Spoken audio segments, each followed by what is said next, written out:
Hello, everyone, and welcome back to the Growth English channel, the place where learning English becomes easier, more natural, and a lot more fun. I'm your host, Janny. And I'm David. A warm hello to all our amazing listeners, new and returning. It's always a pleasure to spend time with you. Absolutely. I love starting my week with this podcast. David, how are you feeling today? I'm feeling great, thank you. A bit tired, but I had a really nice weekend, which is perfect because today's topic is all about weekends. Yes! Today, we're talking about a super common question. How was your weekend? People say it at school, at work, in cafes, everywhere. And sometimes it's hard to answer in English. Exactly, and many of our listeners want to improve their small talk skills, especially for Monday mornings. So today, we're going to help you do that. We'll tell you about our weekends, teach you useful verbs in the past tense, and help you build sentences that sound natural. Before we jump in, can we ask for one small favor? Of course. Friends, if you enjoy learning English with us, please remember to subscribe to the Growth English channel. And please give this episode a like. It really helps more learners discover the podcast. And don't forget to share it with someone who's also learning English. Studying together is always better. All right. Ready, Jenny? Ready. Let's begin. So, Jenny, I'll start with the classic question. How was your weekend? My weekend was really nice. It was quiet, but in a good way. On Saturday morning, I woke up early. There we go. Our first irregular verb, wake to woke. Yes, I woke up early, made a cup of tea, and then I read a book on my balcony. And read is funny in the past. It's spelled the same, but the pronunciation changes to read. Exactly. I read for almost 2 hours. The weather was cool and peaceful. Sounds lovely. What book were you reading? A mystery novel. And guess what? It was so interesting that I finished the entire book on Sunday. Wow, you finished a whole book. That's impressive. And finished is a regular verb. Just add ed. Yes, super simple. After reading, I decided to clean my apartment. I vacuumed, washed, and organized everything. Wow, you were productive. Vacuumed, washed, organized. All regular verbs. Yes, Saturday morning was cleaning day, but in the afternoon, I wanted to relax, so I went to a small cafe near my home. Another irregular. Go to went. Right, I went to the cafe and I met a friend. Meet to met. Yes, we sat outside, drank lemonade, and talked for almost 3 hours. That sounds like a perfect Saturday. What about Sunday? Sunday was calmer. I stayed home, cooked a big lunch, and then I took a long nap. Take to took. Another irregular. Yes, and in the evening, I watched a documentary and prepared for the week. Sounds like a very balanced weekend. All right, friends, now it's time for a little English lesson. Don't worry, it won't be boring. We're going to talk about past tense verbs. Yes, and the key is that verbs can be regular or irregular. Knowing the difference makes telling your weekend stories much easier. Let's start with regular verbs. These are simple because you just add ed at the end. Exactly.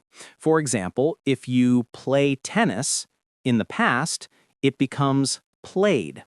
I played tennis on Saturday. Or if you watch a movie, it becomes watched. I watched a funny comedy.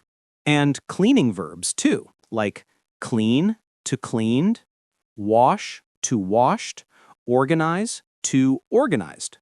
The good thing about regular verbs is that they follow the same pattern. Once you know ed, you can tell almost any story. Yes, but here's a little tip. Pay attention to the sound at the end. For some verbs, the ed sounds like t, d, or id. Exactly. For example, walked to T, played to D, wanted to id. Small details, but they make your English sound natural. Now, the tricky part, irregular verbs. These are the rebels of English.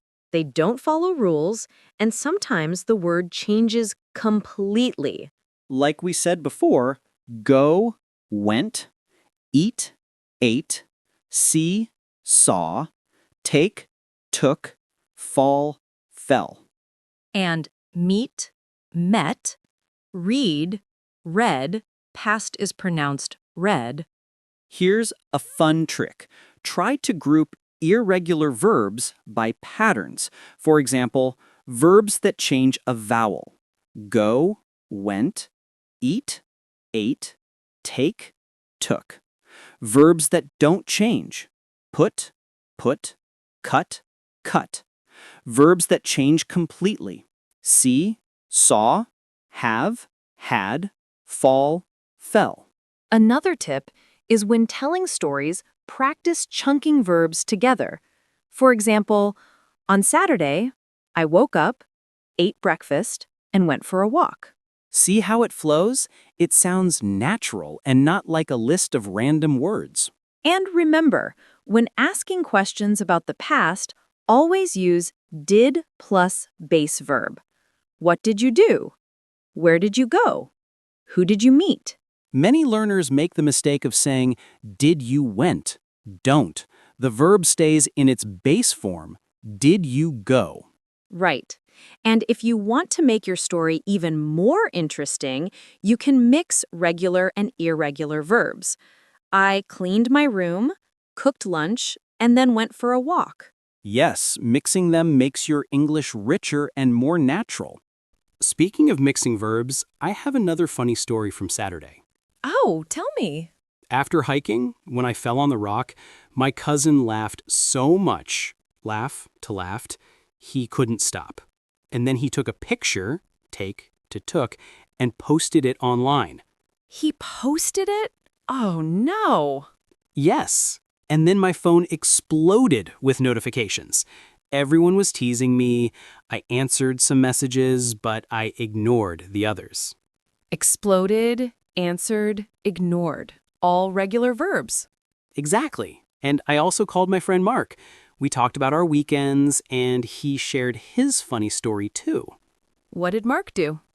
He said he bought a new bike, buy to bought, and then he rode it around the park. But guess what? He fell too.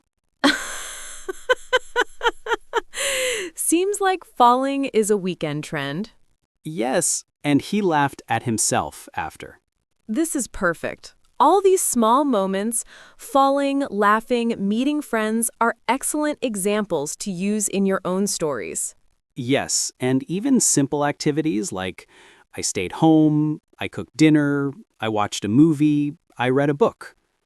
Or I cleaned my room, I fixed my bike, I went to the cafe. Friends, the key is to practice telling your stories. Don't just list verbs. Add details. When, where, who, what. It makes your English much more interesting. Now it's time for you, our listeners.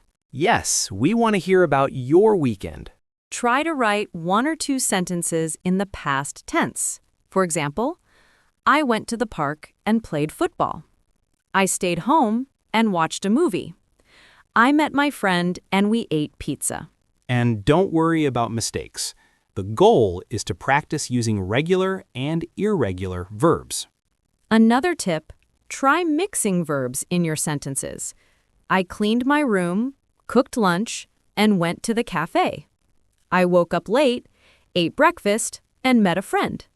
You can also share funny or unusual moments, like me and my cousin falling, or Mark falling off his new bike. Or even small details, like I drank coffee and read a book. I walked my dog and watched the sunset. Listeners, don't just write a list. Add who, what, where, when, and how you felt. I went to the park with my sister. We played tennis and laughed a lot. I cooked dinner for my family. Everyone loved it, and we felt happy. That's right. This makes your story more natural, interesting, and fun to tell. And here's a challenge for you. After writing, read your story out loud. That helps you practice pronunciation and confidence. Yes, even if it's just for yourself, you'll be surprised how much you improve. And if you want, share your stories in the comments. We'd love to read them and maybe feature them in our next episode. Wow, David, that was a fun conversation. I hope our listeners feel more confident sharing their weekend stories now. Yes, and remember, friends, the more you practice, the easier it becomes. Tell your story, use the past tense, and don't worry about mistakes. Absolutely. And don't forget to subscribe to the Growth English channel, give this episode a like, and share it with a friend who's learning English. Yes, share your stories with each other. It's always more fun to practice together. Thank you all for joining us today. Have a wonderful week full of learning, laughter, and maybe even a few fun weekend adventures. That's right. Keep practicing, stay curious, and enjoy every small step in your English journey. We'll see you in the next episode. Bye-bye. Bye-bye.